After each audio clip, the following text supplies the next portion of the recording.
Hey, welcome back everybody. You're listening to Ultimate Affiliate Marketing. I am your host. As always, it's Paul Motley here, and golly, super exciting. If you've been listening to the podcast for a while, you'll hear me talk about what's going on personally, but also in my business and everything else that goes along with it. So if it's your first time listening, then I highly recommend that you do subscribe to the podcast, because I do these every single day, and the amount of value that is coming out of this is incredible. We just recently hit like 150 downloads. We've done over 150 episodes, over 11,500 downloads, which is super cool. And we've had some amazing guests on the show as well. So I just want to point that out to you so that you don't just think it's just yet another podcast on iTunes or wherever you're listening to.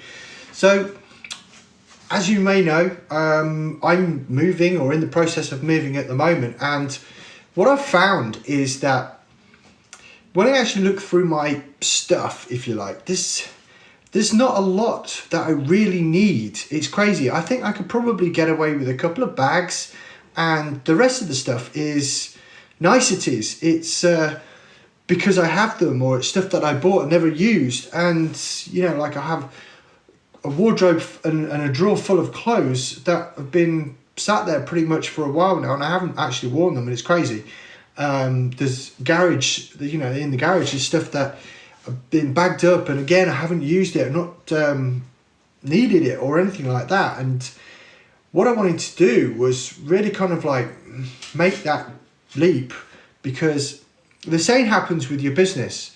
And if you pay real close attention, and I did post this on my Facebook wall the other day, just talking about, do you keep a tab on your outgoings as far as like what you're paying out each month, whether it be tools or softwares or anything else like that, that's in your mind you bought originally to help grow your business. And when I actually went through, it was what was interesting was that there was actually quite a lot of stuff that I haven't used or haven't put into action.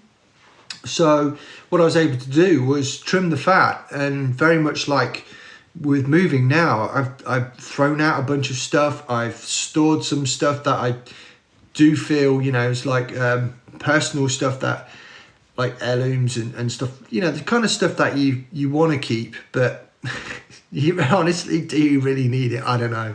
But we do this, don't we? As humans, we hoard, right? So there's a few bits and pieces like that.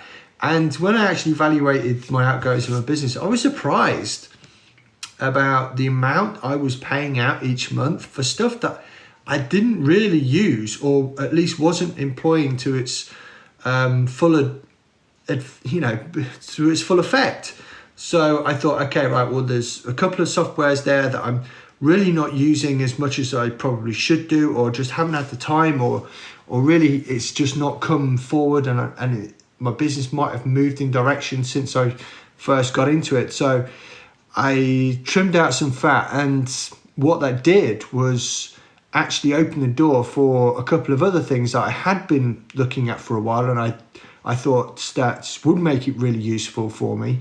And so I was able to go ahead with that as well. But not only was I able to like trim the fat, in fact I was actually ended up paying out less each month, and it still gave me some dollars to play with, which I always like experimenting with stuff, especially when it comes to paid traffic, because I don't see really now as paid traffic as being wasted. It's giving me data.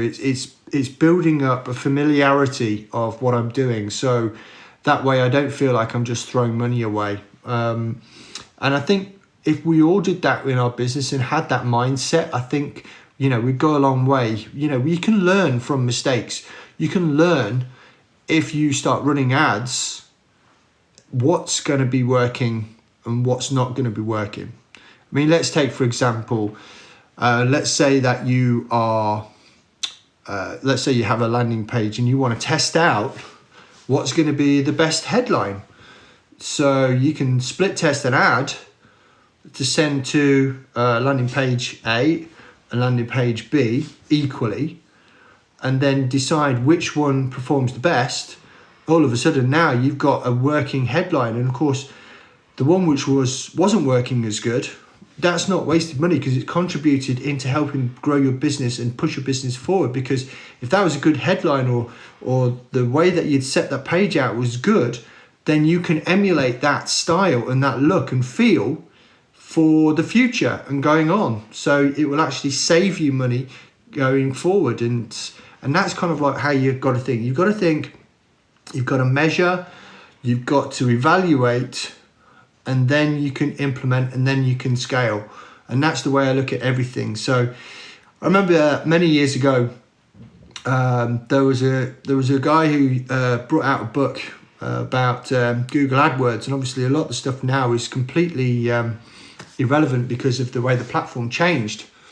A guy called Perry Marshall, but I remember the way that he was talking about how to run ads and how to split test ads, and he was doing exactly the same thing. He was testing different headlines within the ad and doing multiple versions of the same ad using different headlines until he found a winner, because then he could really go for it with that winning headline.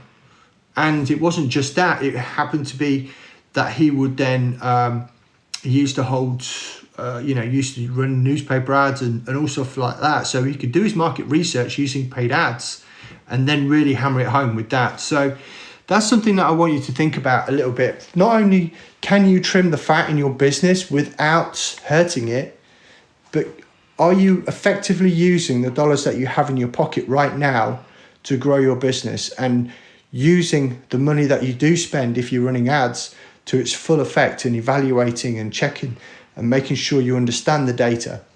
So anyway, that's enough for me. Tomorrow,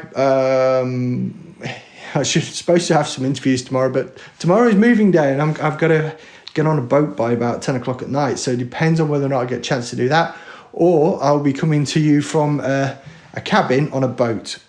So that's exciting. So tune in tomorrow and find out, and I will catch up with you then.